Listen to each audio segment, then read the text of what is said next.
This was my week as a flight attendant on reserve.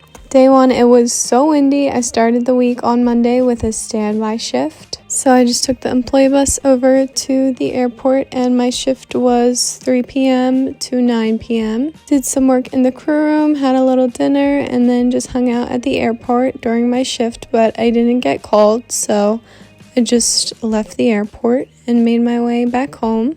And then day 2 on Tuesday, I was on call and then they called me for a really late Chicago turn. It had been delayed like 6 hours, so most of the passengers had gone on to other flights. But we just worked the one flight to Chicago and then back.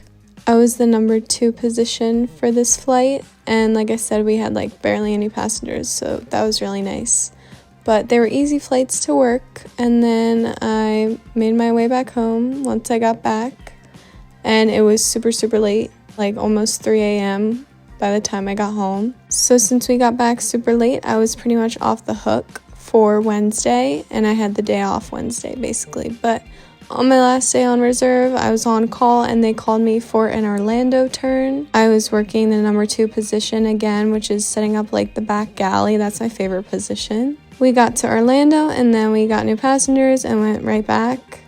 Quick and easy flights this week. I just honestly bid to be on call and then I just take whatever they give me, but I'm glad that this week ended up being pretty easy, and then I made my way back home, and that was how I spent my 4 days on reserve this week. Bye guys.